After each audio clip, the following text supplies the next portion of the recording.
Dear Bart, where do you keep all your butterflies and moths? That's a good question and a commonly asked one. So today I'm going to give you a small tour of my room. Now some of you guys imagine that I have a huge house filled with butterflies and moths. But that's not the truth. They are very small animals, and if you properly store them, they don't take up much space at all. Do you see this here behind me? This is everything I have. This is literally all my animals. This is my breeding space. And I don't have much more than this, okay? It's not the zoo that you imagine it to be.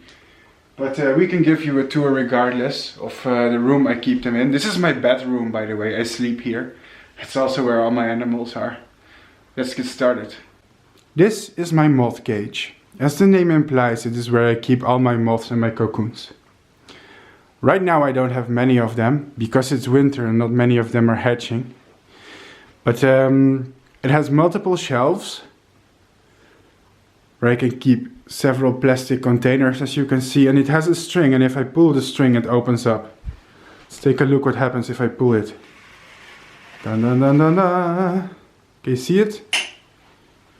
And in here are all my cocoons of species that are about to hatch. Let's take a look inside. So these are cocoons. Oh yeah, I see one moth has hatched, a polyphemus moth. He's a bit camera shy. Let's see if he or she wants to be on camera. Oops. Well, there you go. Looks like it's a very small female. I wonder why she hatched, because it's December. Probably forgot to overwinter one cocoon that hatched. Anyways, as you can see, these are also ternid cocoons. I'm not going to give you the name of all the species in here, because it's too much to mention for one video. I can give you, for example, this double layered cocoon is the Serrantia apollina, the ghostly silk moth. These are Antherea pupa of a species from Indonesia.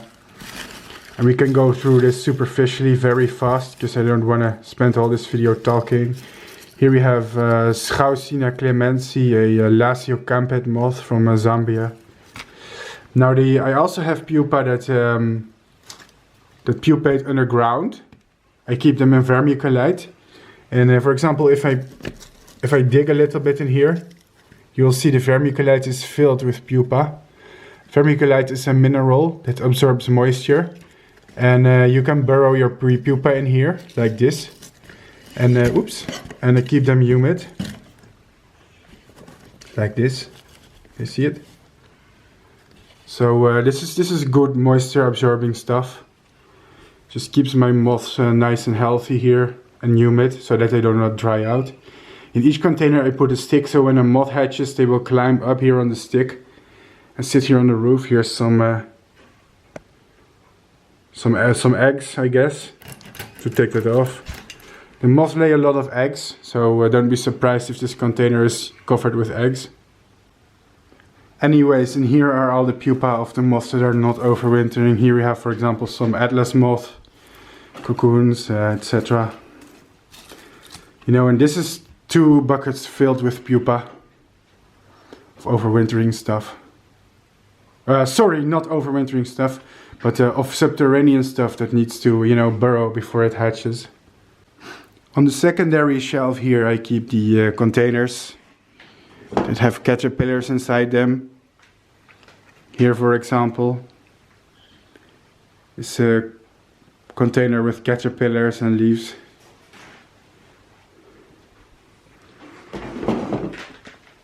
Nothing exciting. I keep the small life stages here. For example, here are some Laciocamped moths from Africa, the Philotherma rosa. And here are the petri dishes with the eggs. When moths lay eggs, I keep them in these glass dishes.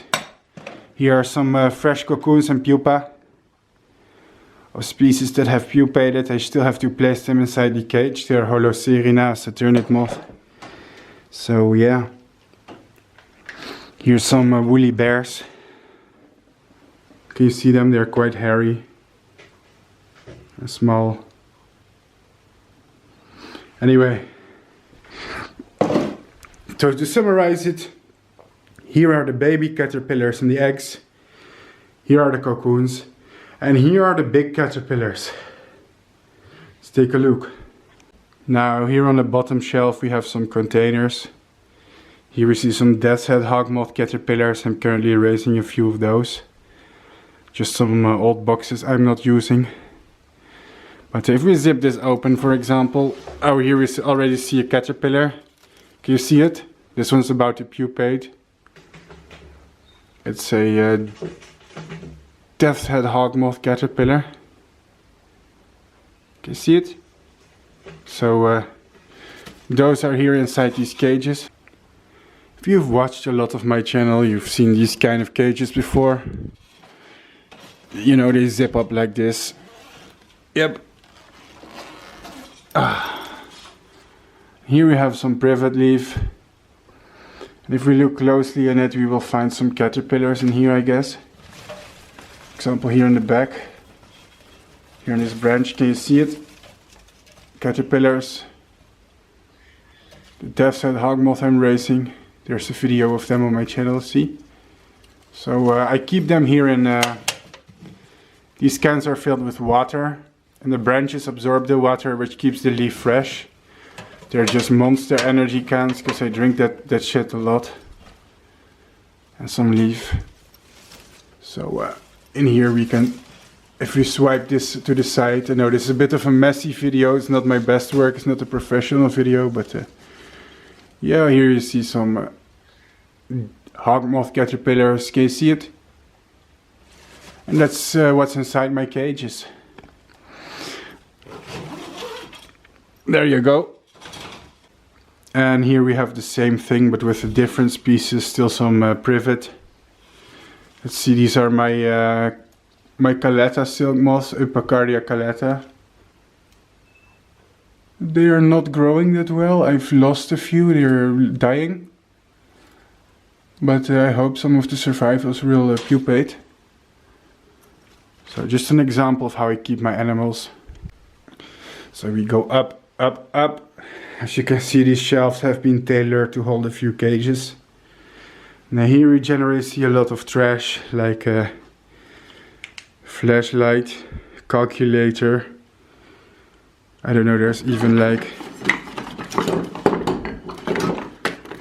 Oops, this is a messy video. Dead cicada. Whoa, god, it's my flashlight is running empty. Just some random trash really that I use for videos. But still some caterpillars. For example, in here we see... hey, what the hell? What are you doing here? Why are you here? I just found a butterfly, guys. You should be in the cage. You should be... Yes, there you go. Quick, let's close it. So, it cannot escape now. Here we have the Io moth. Automeris Io on a laurel cherry. These caterpillars are venomous, so we should be careful. You can see that. Just putting some light. Here we see a caterpillar. Can you see it? Typical Io moths. Now this is not a professional video, I'm shaking a lot. I'm vlogging and filming as we speak. This is a bit of a low effort video. Just because I want to show you guys my room and where I make all this stuff. Gotta be careful with this, I don't want to squash it. But yeah, this is a bit of the trashy drawer, and if we move upwards, then we see even more cages. So here we have the... these moths are very old, I think they're about a month old, so they don't live much longer than this. Let's see if there's some life left in them. These are the green drab moth, the Ophiusa tirhaca. Here is one of them. It's a very nice green moth with yellow hind wings. But these are a bit old and their color has faded. When these guys are freshly hatched, they're very green. But when they grow old, oops. Uh-oh. Very funny. So that's where you want to sit, okay. What I was gonna say is when these guys grow old, they lose their color quite a bit. Still have the cool yellow hind wings as you can see. Okay, let's put... Oh, god dude. Let's put you back. This is my thermometer and hygrometer. measures the temperature and humidity in my room so it doesn't get too cold or too dry or too wet. Okay, now so let's put this one back with its friends. There you go. As you can see, they have an orange. These are fruit feeders, so at night they will drink from this orange. As you can see, this one is almost brown and very old. Damaged wings, so they are not going to live for very long anymore. Oops. But really that's okay, because as you can see, the cage is full of eggs. Well, maybe you can't see it because they are very small. They're like these very small specks on top of the cage. Can you see them? No, you can't. Camera doesn't show them. See these small dots here in the corner? Those are all eggs. So that's how I'm breeding these. So there are several more cages. Let's take this one. Still have to feed these guys, but what the heck. In there I just have these little wasp moths. They like to play dead, so they don't move much. Oh, well, there you go. Amata, Kugeri, Mariana are in this cage.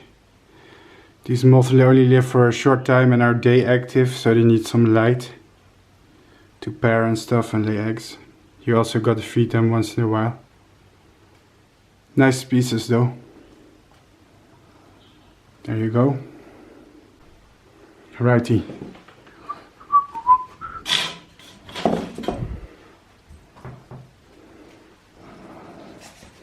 Last but not least, here's this big cage.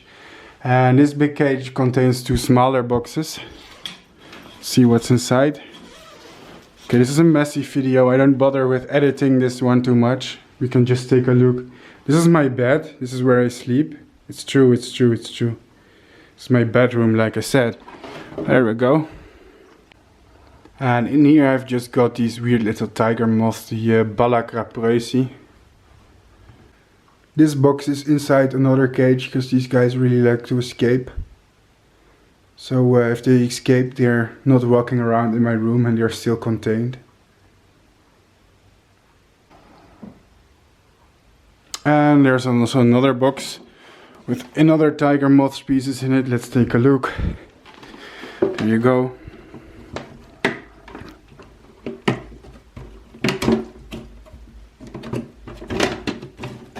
There you go. Well, in here we have what is probably my most exciting species right now, even though they don't look very big and impressive. But this is a tiger moth from the Himalayas in Pakistan. The Callimorpha principalis, and very little is known about their life cycle, and I'm studying them right now. If I raise this, I'm one of the few people who have ever seen the caterpillars, so that would be quite great. There's many of them in here. And as you can see, there's really many of them in here. They like to sit together here in the bramble leaf. Bit communally.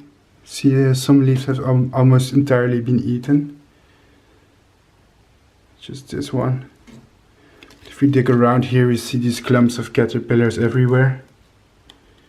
I think there's about 50 of them in here. So that's good. And that's it. That's literally all that I have.